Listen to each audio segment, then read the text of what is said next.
what's up, guys?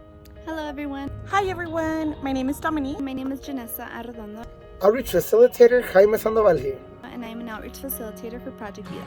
And I am an outreach facilitator for Project Vida.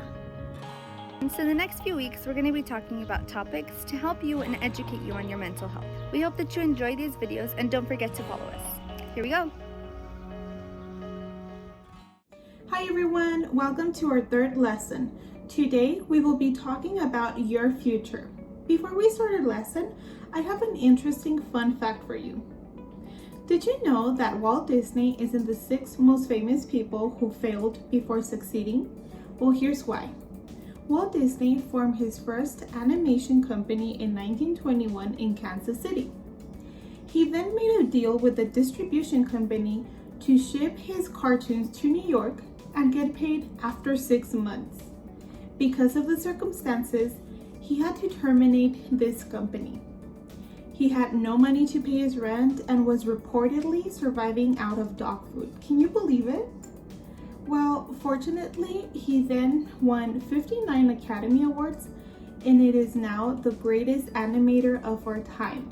Now that we talked about Walt Disney, you will now understand why we gave Walt Disney as an example.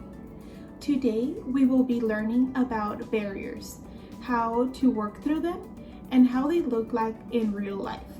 We will also be talking about skills, how they can help us with life's obstacles, and also how planning our future goes hand in hand with our mental health.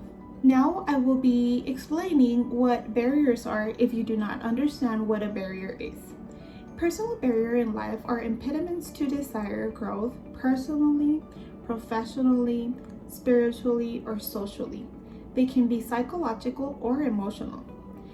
Now that you understand what barriers are, I'm going to go ahead and transfer it to Janessa so that she can explain in detail about our lesson for today. So now that Dominique has defined what barriers are, we're going to take a look at them closer and we're going to give some examples of what these might look like in our real lives. So like Dominique mentioned in our fact of the day, Walt Disney actually encountered a huge barrier during his career. He was actually fired by his editor because his editor said that he felt that he lacked imagination and that he didn't bring any good ideas to the table.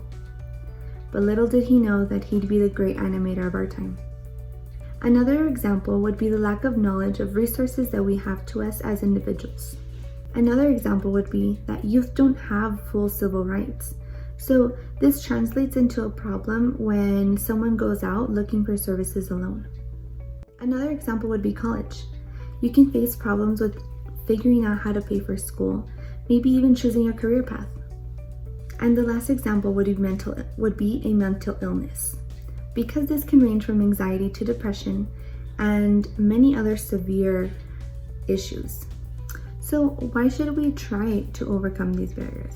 Well, overcoming these barriers can help individuals achieve outcomes such as personal development, career success, and improvement in interpersonal relationships. So before I go, I want to share one last thing with you. We have to understand that life can be difficult, and we are going to run into these hurdles at times. But we can't let these tear us apart or break us down. It's important for us to realize this and be aware of the situations that we find ourselves in. We can potentially grow from them. Hello, everyone. Outreach Facilitator Jaime Sandoval here, and I'm here to speak to you about a few skills that can help you overcome obstacles in your life. One of the main things that happens to all of us when we're trying to overcome obstacles is we forget to communicate. We forget to reach out to people, and that is one of the main skills in trying to overcome obstacles. Another one of the main skills for overcoming obstacles is planning ahead.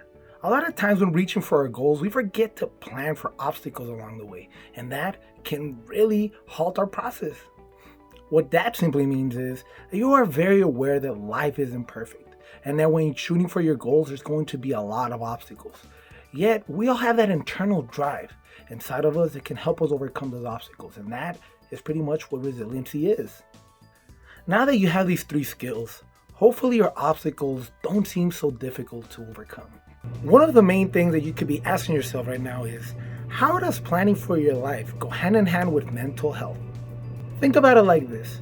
Tying in perspective and the 8 dimensions of wellness, now you have a better chance at planning ahead for a better future. You understand that each one of us has a different perspective.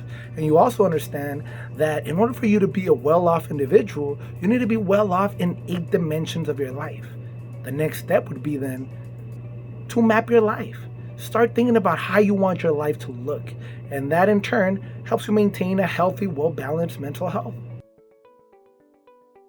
And once again, it's wrap-up time. Here's where we quickly go over what we learned today and how we can apply it.